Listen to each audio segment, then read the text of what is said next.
Hello, everyone. First of all, as I promised, here is the cat.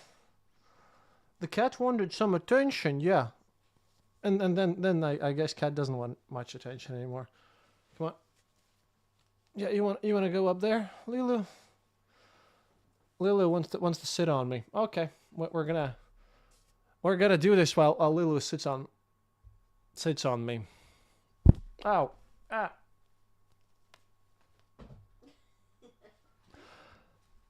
say hi, Vittu. Nice. Oh boy.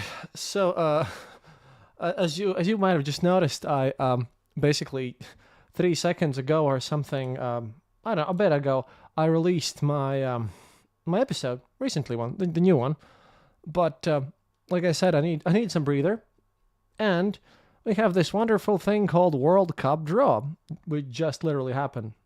Ah, no, you probably shouldn't sing that. Ah, well, some of you might have spotted my WhatsApp message with Rob. Great, but the World Cup draw just happened, and well, oh boy, I have a few things to say about that one because geez. Let's start with the fact that before we even get to the groups, and everything, because one, I'm a footy fan. Two, I really enjoy just all these predictions, and also I have my special favorites, which I'm gonna really, hopefully they go far. But we'll get to that part. It's just that this is an important event, and I really wanna get to all this stuff. But first of all, we have to say something about the Trump Peace Prize. So, as you might have noticed, the Gianni Infantino, the man who would sell his own grandma from a Qatari construction contract, yeah, he decided to award a mysterious, non-existent FIFA Peace Prize to Donald Trump at the draw in Washington. I mean, you can't make this up even if you don't watch football because, well, he just invented something, some other bullshit. It's the perfect Ouroboros of grift. Two men who think human rights are just obstacles to a good real estate deal, patting each other on the back while the village people perform YMCA in the background or something. It wasn't a draw, it was a surrealist nightmare sponsored by a shell company and full-on idiocy. And I hadn't seen so much glazing of a politician, of an invented peace prize, ever in my life. That was the silliest, dumbest thing that that basically just ever happened. I did not expect this to happen in a World Cup draw. That was just the silliest stuff ever. Not as miserable though as the Russia Shadow World Cup. Well, see, while the world was watching the actual draw, the Russian Football Union, by the way, is actually planning a parallel World Cup for banned nations. I'm not joking. Imagine the lineup: Russia, Belarus, North Korea, and Houthi rebels. I'm not kidding. Russia, Belarus, North Korea, and a team of Houthi rebels. I guess the opening ceremony will just be a T-62 tank doing donuts in a muddy field, and well, the prize for winning won't be any a gold trophy. It's quite likely going to be just a sack of onions and a waiver for the next draft mobilization or something. But they're doing that. So, if Russia is focusing on this like they do Eurovision, then this is some serious business over here. It's a big deal to to go to the World Cup, and it's a big deal to play in it. And many teams have qualified, and we have quite a lot to discuss if you're a fan of the sport and if you want to if you want to follow what's up. And as I'm talking about this, Taliban Sports Club, yeah, quite likely. Basically, this year, this whole event is happening in the United States, and I know that a bunch of you. I am, by the way, keeping the chat open. Oh yeah, and dear patrons, I'm very sorry, but as I literally undercharged you last month, I'm probably putting the charge button here there. It's otherwise I feel kind of silly. I don't know how to capitalism, but yeah, basically because of all this, so there's not to go insane. We have a lot of stuff to inform people about, since in the United States you're hosting the World Cup. As you can see, you're in Group D. We'll get to Group D. Don't worry. But I feel like I have to explain a bit of world sports to you. Don't worry. When we'll get to the groups below my image over here, I will actually I'll move myself around. I'm not stuck in here, but we're gonna talk about everything. Gianni Infantino and all this massive glazing. Well, yeah, of course it took whole 2 hours, 2 hours to get to the actual draw, and then it was miserable for pretty much everyone. However, we have three hosts, and we have things that are interesting, things that are less interesting, things that should be predictable, and things that you should watch out for, and definitely some games and teams that, with all the new format of 48 teams, there are certainly some that I'm cheering for, and I definitely want to be as glazing and happy about my favorite one from this roster, which is quite likely not the one that you think. That it's time to inform you about this stuff. So let me have a sip of my beer. I have my large places, and then I have Zhigulyovskaya this time from a proper nice little 0.9 liter, very much imported bottle, but I love Zhigulyovskaya. Sadly, not sponsored though. But let's get into it. So we have Group A.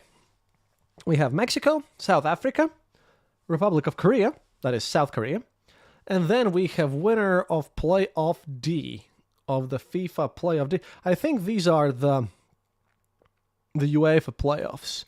Let me just check.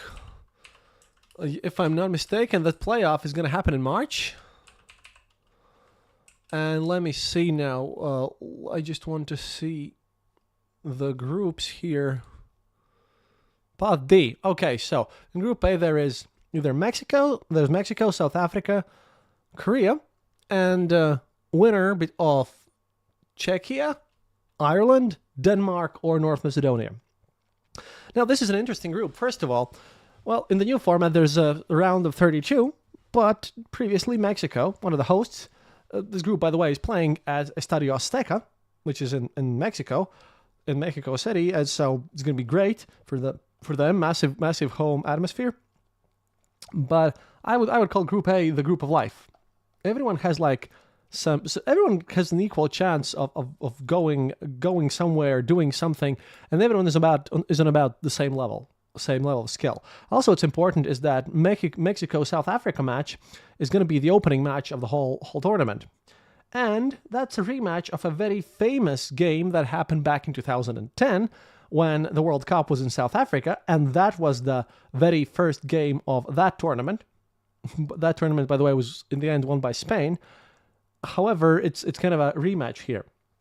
South Korea is pretty strong. South Africa is also pretty strong recently with their new project. Mexico's not the team of 2018, 2014. They're not as good as they used to, and normally they exit on the round of 16. They might go that far this time because of the home factor.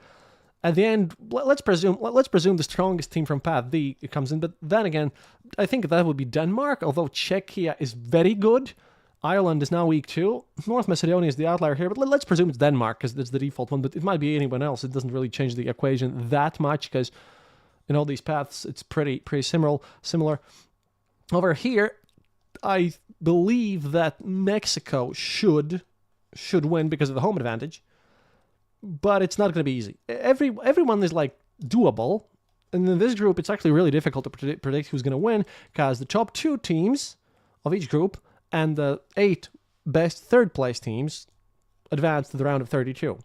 So, group of death is a bit of a iffy term because then you have to be weird because normally a lot of teams advance. However, these are the Group A. I feel is the most equally matched. It's a good group. Mexico can't be disappointed. Korea has pretty much watches all of this and thinks they can take everyone. So does South Africa. So does whomever qualifies from the playoff D. So that's an interesting group to watch. Now Group B, Canada, the other hosts. Oh boy. Canada probably would like to have it a bit different, because Canada's going to have it rough.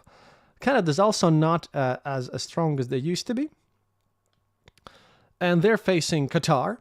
And Qatar, the host of the previous World Cup, they actually managed to be the worst performing hosts of a World Cup ever. They didn't go far at all. They are probably being lost in this group as well. Switzerland is like a tier 2 European team. Very good, very good. Strong, consistent, but aging at this moment. Aging at this moment too. And winner of playoff Group A, that would be, and you'll be surprised to hear, either Wales, Bosnia-Herzegovina, Northern Ireland, or Italy.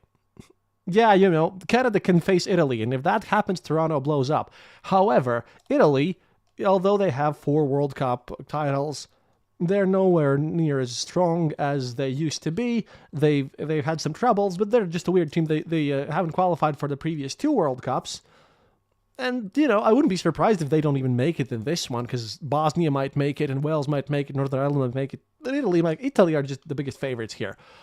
Out of these teams, Canada, because of the home advantage, I think Canada can definitely beat Qatar, and they can definitely beat anyone from Path A. Italy might actually be the third in this group. I believe that this one's somewhat more clear. I believe Switzerland is going to top this group, Canada being second, and then Italy might be third. I mean, I'm sorry, Italians, but your team hasn't shown me in any way or form that you'd be actually as good as you need to be. Of course, this is World Cup, and anything can happen, but I believe that, they're going to try hard, but it's not going to be very good for them. At least in this group, you have something to predict. In Group A, at least, I can't really predict who's actually gonna top it. However, Canada is gonna have a much more difficult path than Mexico in this one, as they're the hosts. Then we have Group C: Brazil, Morocco, Haiti, and Scotland. First of all, we have Haiti. They are there for the vibes. It's a massive achievement. Congratulations, Haiti, for qualifying. My own home country of Latvia didn't, which is a shame, and I'm a massive football fan, and my team is even worse. But it does, Haiti, despite everything that's going on in their country, despite what they're going through, they managed to qualify. That's a massive achievement, but I don't think in this group they can achieve anything more. I mean, they can maybe do a surprise point of Scotland, but it's bad to underestimate vibes and good feels and massive emotions of World Cup. However, we have another team in this very group with the same vibes, and that's Scotland and the Tartan Army and all their fan group. Oh yeah, and people underestimate Scotland recently. They have really good team, solid team, very capable, playing a lot of great European leagues. They can do a bit of an upset here. However, obviously, the big ones are Morocco and Brazil. And don't be surprised about Morocco if you're not a football fan. They managed to get 4th in the last World Cup. They are, so far, the top. Yeah, Tartan Army. Sorry, guys, you are pretty much cooked here. You're going to be third, realistically. I don't think you can beat Brazil or Morocco. Then again, Brazil is pretty bad. Pretty bad. Morocco is really good, actually. Morocco has quality from all over the place. They still think they're the underdogs. At this point, Morocco is no longer underdogs. Brazil is not as strong as possible. I wouldn't be surprised if this group is not won by Brazil, which would be, by the way, the first case ever when Brazil do not top their group. Because although Brazil is strong, and although they are now managed by Carlo Ancelotti, the previous manager of Real Madrid, Brazil isn't the Brazil of 2002. Brazil isn't the Brazil of 2006. They're just not as good, and since 2014 they haven't been as great. And also, we don't know if Neymar, their big star player, will even join them. But definitely, it's the first 2 places here are clearly between Brazil and Morocco. However, this basically Scotland might cause some sort of an upset. But then again, once again, spare thought for the Scots. They finally qualified, right? And who do they get? Brazil. Yeah, Brazil is always tough. Doesn't matter that it happens. And then Morocco. And this is a recurring trauma from 1998. Because, well, in previously, last time Scotland played in the World Cup, they played in a group with Brazil, Morocco, and then they played with Norway instead of Haiti. Yeah, they ended up third back then. It's gonna be like a crazy mess going on there. The Scottish strategy will likely to get blackout drunk before kickoff against Brazil and hope they wake up when they play Haiti, because that's what they're gonna do. but I'm pretty sure they're going to have some trauma. And also, in all the previous times when Scotland have actually qualified for the World Cup, they have always been in the group with Brazil for like 4 times in a row. So it's funny. And I know the Scots are going to enjoy the hell out of this. They're going to be very happy about all this mess. And I would not be surprised if Scotland ends up as one of the best top 8, as one of the top eight teams, because they really have to blast Haiti completely. And again, nothing against Haiti. It's really good that they qualified. However, well, yeah, realistically, I don't see them going that far. But not like they'll care. They'll be there for the vibes, and it's a massive honor for them. And look, in your first World Cup in God knows how many years, playing Brazil and Scotland, I mean, it's going to be fantastic for the fans. They're going to enjoy themselves.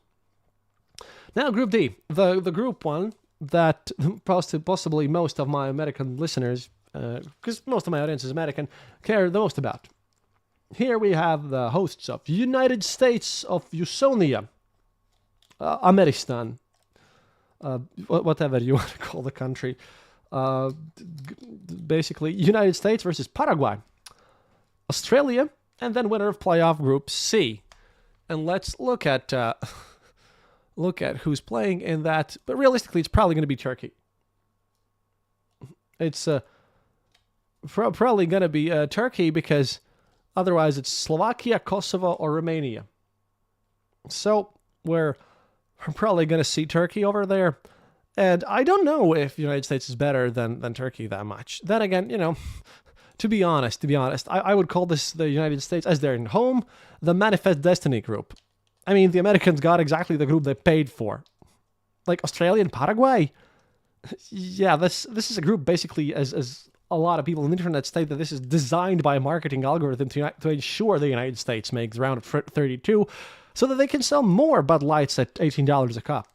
If the United States actually don't win this group, then you should just dissolve your soccer federation completely and switch to pickleball or something. It doesn't matter. You're out, because if you're at home, you're the United States.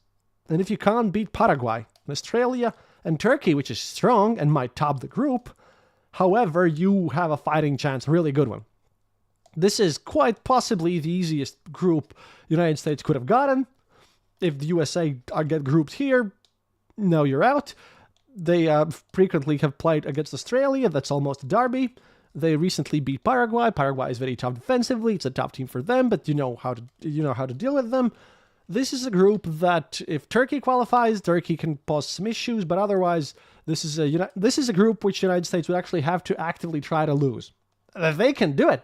They can actively do it. Remember how they didn't make it to 2018 World Cup because they managed to not win against Trinidad and Tobago, so the United States can do anything. However, with Pochettino at the helm, which is a very respectable manager, and instead of Greg Berhalter, well, I'm pretty sure that the United States should get at least outside of the group. But this isn't as interesting as Brazil versus Morocco duels over here, or Group A, where anything can happen, because here USA is a clear favorite, and again, half of the European internet considers that this whole mess was absolutely rigged.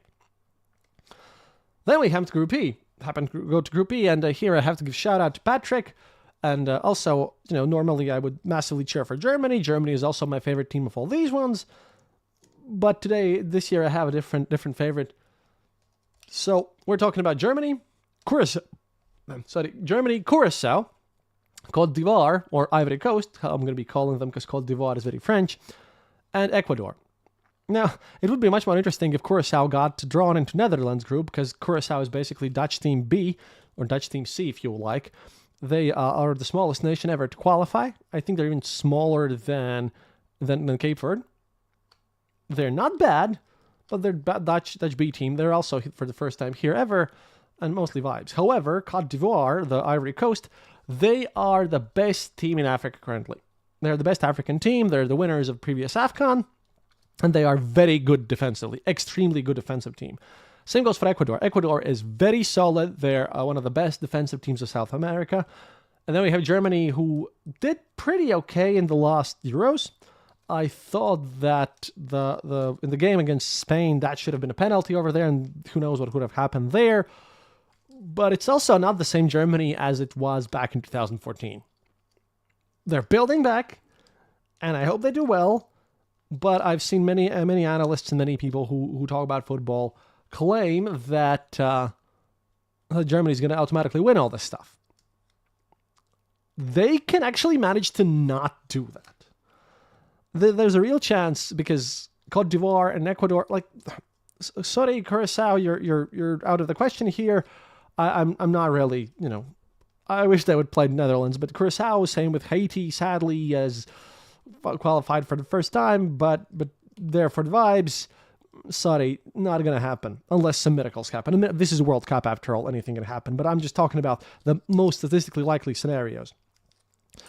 I believe that Ecuador can top the group. I believe Cote d'Ivoire can top the group, and I believe Germany can top the group. Now, which is most likely?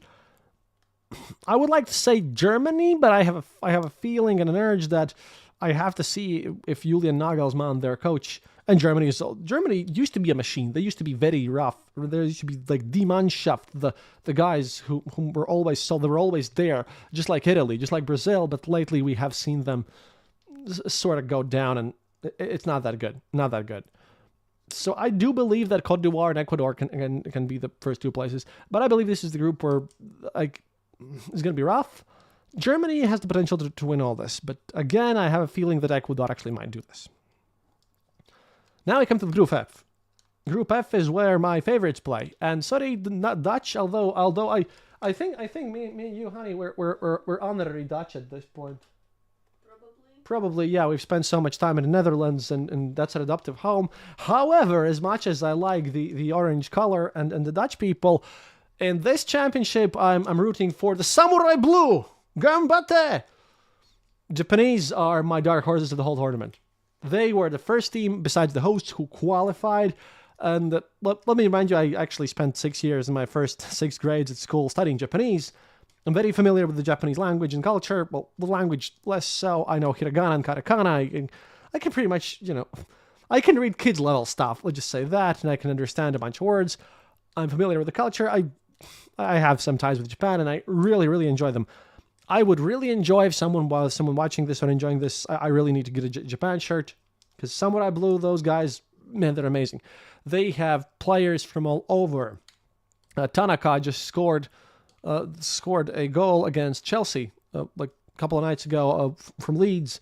They have Kubo from Real Sociedad.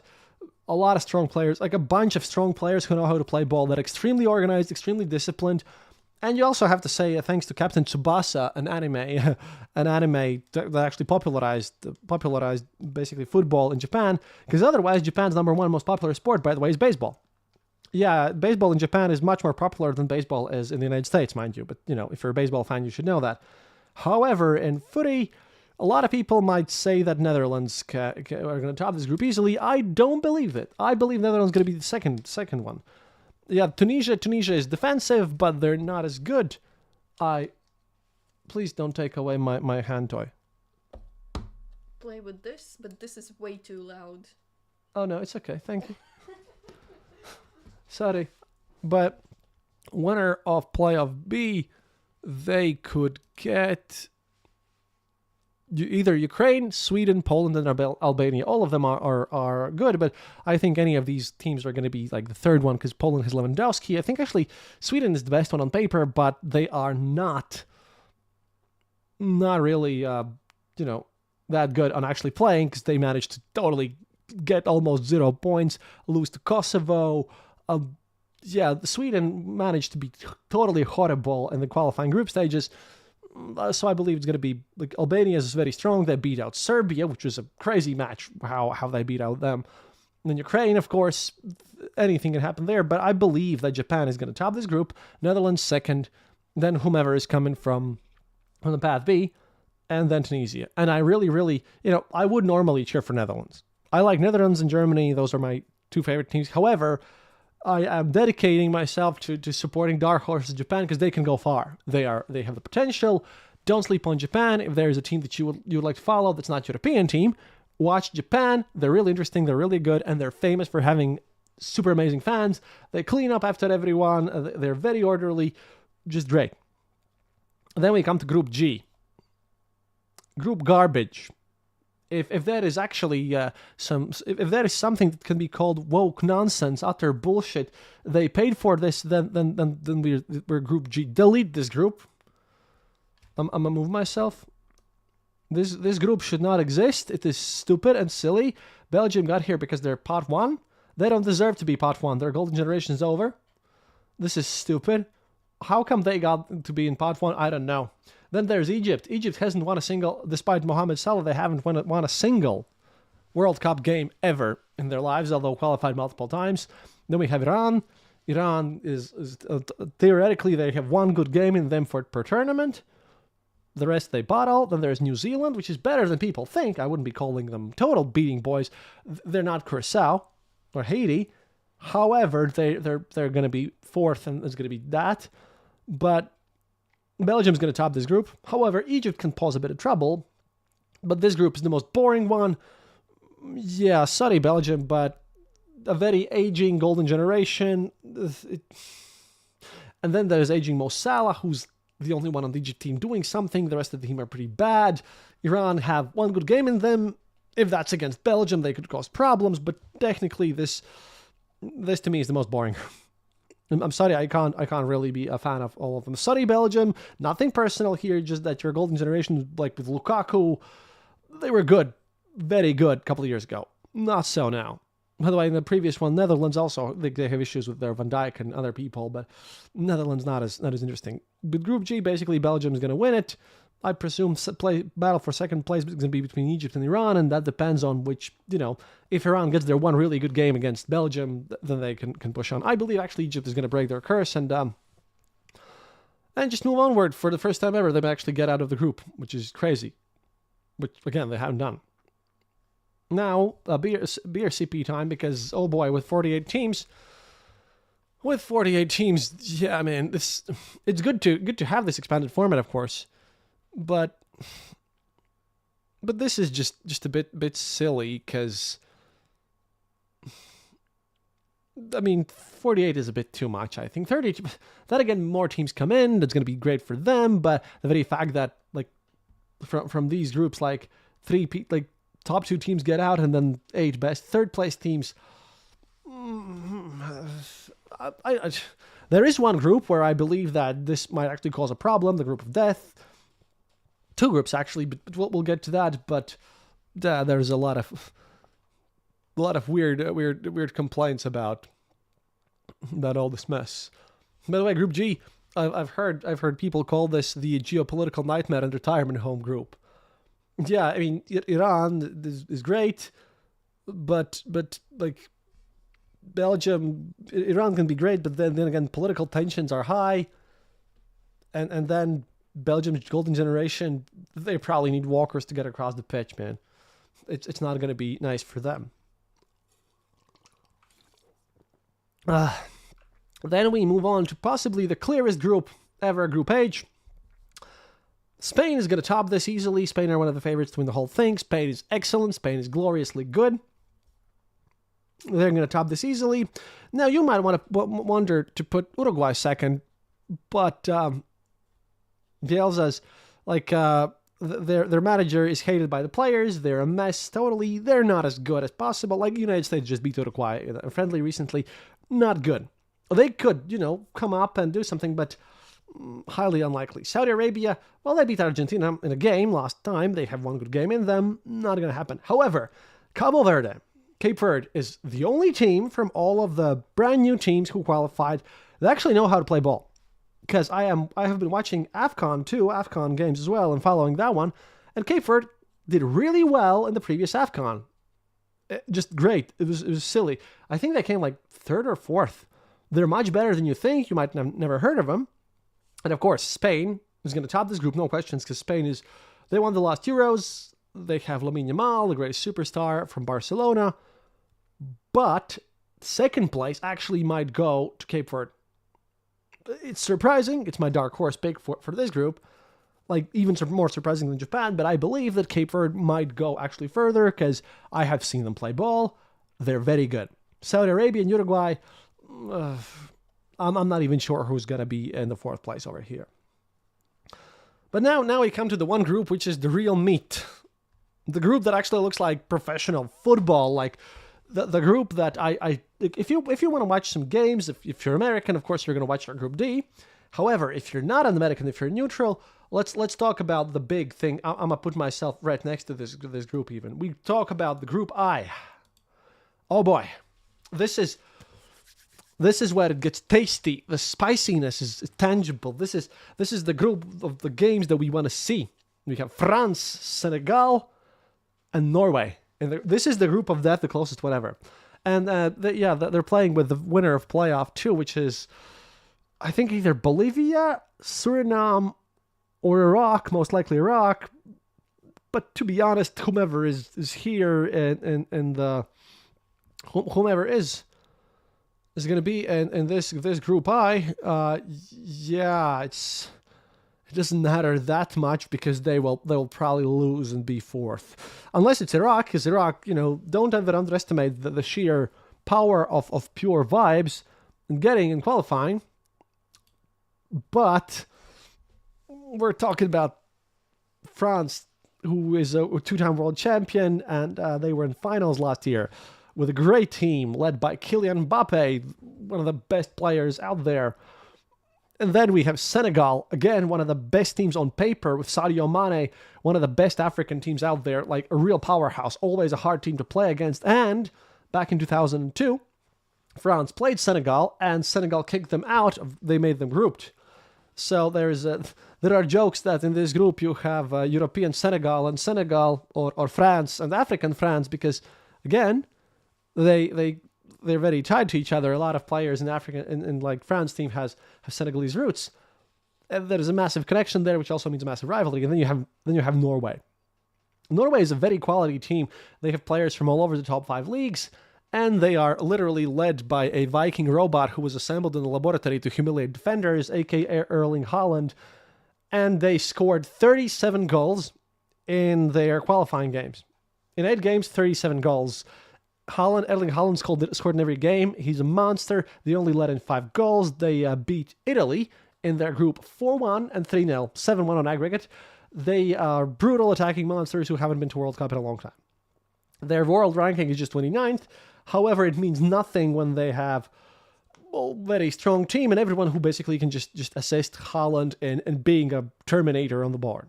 Then you have France, which should top this group because their skills are massive and crazy. But then you have super powerful Senegal, and then you have, then most likely you're going to have Iraq, which is going to have to be rough, and Iraq is going to be very happy if they take a single point out of any of these teams. If it's not Iraq, I mean, who else is going to be it?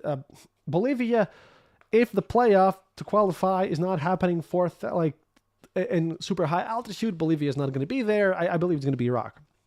The problem is, it's bad for everyone who's not these top 3 teams, and due to how intensely the fighting is going to be between them, I actually do believe that this is the group of death, because if you have 3 super strong teams and Iraq, which is going to be trying their best, because if you are a fan of football, and if you look at this group, then you obviously,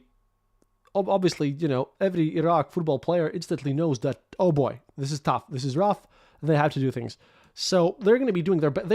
If you play this group as Iraq or I don't know, Suriname or whatever, but it's going to be most likely Iraq. If you play this group, you know that your results don't matter. You can play freely, you can enjoy it. If you take a point out of any one of these teams, that's good. You'll be a national hero already, because this is the most brutal group out there. Insane. This is the one to watch. France versus Norway, Erling Haaland versus Kylian Mbappe. It's going to be a monster of a game. It's going to be insane. Yeah, give Iraq a FIFA Peace Prize. Yeah, absolutely. Because Iraq... sorry, Iraq. You're out. But we're going to have... And France versus Senegal. Senegal versus Norway. Theoretically, on paper, right? On paper, France should top this group, but I would not be surprised if they don't, because Norway and Senegal are massively underrated. All 3 games between these teams is going to be crazy. It's going to be one of the craziest groups ever, because with how brutally they fight, they actually might knock the 3rd place down so hard that 3 points over Iraq will not qualify them. So watch this Group I. Group I is chef's kiss, the beautiful game and everything, and everyone wants to see Erling Haaland versus Kylian Mbappe on the World Cup stage. It's going to be great. Don't diss out Senegal. Mario Sané and Senegal team, also a powerhouse, and please give a participation prize to Iraq or whomever qualifies there. It's not going to be brutal. Now, Group J. I would also call them Group A because we're talking, of course, about Argentina, Algeria, Austria, and Jordan. I guess the group got named after Jordan because, well, Algeria, Argentina, and Austria, again, this should be Group A, to be honest. Jordan, thanks for participation. You're good. They're going to be in fourth place. I don't believe them pulling off miracles. Of course, anything can happen, but I'm talking statistically speaking from what I know about the game. Argentina, I've actually listened to, everyone thinks they're going to top this group. However, Messi also still doesn't know if he's going to play in this World Cup. They also don't have Di Maria, which was very crucial. And again, all the big classical powerhouses right now are not as strong as you might think, except England, but we'll get to England. So, but Argentina still should just top this. Austria, pretty good. Algeria, also pretty good. I mean, theoretically, the group should remain as it is with Argentina top. And then I'm placing Algeria above Austria, but that's going to be a fight for the second place. However, again, I wouldn't be surprised if anyone smacks Argentina. This group can have upsets, but again, best group so far is Group I is super interesting. Group A is super interesting. Obviously, Group D, because the United States should win them, but who knows? Group C because of all this stuff. But Group J, kind of like Group H, not as crazily interesting because Argentina is still holding world champions. Very good if Messi plays. I mean, Messi can win them the group at this point, but Messi is still aging. Can he win them the tournament? I don't think so. I think the most interesting game here will be between Algeria and Austria. But I'm pretty sure that unless something horrible happens, Argentina should qualify. But who knows? They could get the traditional curse of those who have won the World Cup, except France, mind you, and actually get out and get grouped. Highly unlikely, but it could happen. And then we have Group K, which is Portugal and winner of FIFA Playoff 1, which I believe it's most likely going to be DR Congo. It's DR Congo, Jamaica, who else? Oh yeah, New Caledonia, which is from Oceania. But I think that DR, again, a lot of American analysts look at this and say that Jamaica is probably going to come through. However, I do also think that probably it's going to be DR Congo. Dr. Congo is going to come home there. But here it's interesting. A lot of people don't understand, but Uzbekistan is actually pretty good. Uzbekistan is here in this group with Portugal and the winner of Playoff 1 and Colombia. You would expect Portugal and Colombia duking out. Colombia can beat anyone on their day. Portugal are kind of a clear favorite team here, but I wouldn't completely write off Uzbekistan. Uzbekistan has potential. They have nearly qualified so many times they have finally made it. They know how to play ball, and they're strong. Now, it comes down to, again, an interesting thing, because if Cristiano Ronaldo at 42 comes out and plays for Portugal, then I believe they don't win the group. They're a good team. They have a lot of potential. However, I do believe that if Cristiano Ronaldo is left on the bench, then Portugal can win the group. Otherwise, I would not be surprised to give this to Colombia. And Uzbekistan can be a really good third one, and DR Congo can also do some surprises there, but I don't think they'll manage that quite. However, Portugal, Colombia playing each other, that's going to be a glorious, great game. That's going to be a great game to watch too, specifically that I recommend. And then we're at Group L, the final group, with England, their good old buddies Croatia from Euros and all sorts of things, Ghana and Panama. Now, for Panama, this is rough. Panama is crying here. They don't want to be here. They are probably going to lose all their games. They might get a point from... No, not even from... Ghana is also iffy. Ghana can be good. Ghana is always powerful. Ghana is strong. But it might not pull them off. Ghana is good, but Ghana is solidly good. They have Kurush from Premier League. This would be great. Croatia is aging, but they're in a bit of a generational shift. I know a lot of people say don't underestimate Croatia. They still have some of their good players from 2018, but they're also not as good. What's really good is England. England are one of the favorites this time. They have Thomas Tuchel, a German in front. They did not lose a single goal in qualifying. Granted, they were in the group with, well, us, yeah, Latvia, Albania, Serbia, Andorra, right? Wasn't exactly the hardest group for them to qualify from. However, they won all the games. No draws, no goals let in. They're very solid. They have Harry Kane, and this time they might actually be looking to move onwards from the group of 32, which is weird to say, but they... Hello, cat. Cat's in the background again. They really want to move on to playoffs. I think that Panama is gonna have it rough this time. I wish the Canal boys all the best, but they're not gonna do it much. They're not like that silent horse. And then it's gonna be second place between Croatia and Ghana. Very kind of iffy, but I'm definitely feeling that England will top this one. However, really, from all these groups, groups are very interesting, much better than the whole draw itself. However, especially I would recommend that, of course, follow your home country. If you're from the United States, be very angry if the United States don't top their group. You have to be something to be angry about. Secondly, watch Group I. Best group out there, going to be excellent. Watch Japan. I'm full on supporting Japan in this tournament. And, of course, be careful and watch out for Portugal versus Colombia game. When the World Cup comes closer, I will definitely be commenting and just streaming. I'll be streaming one game per day.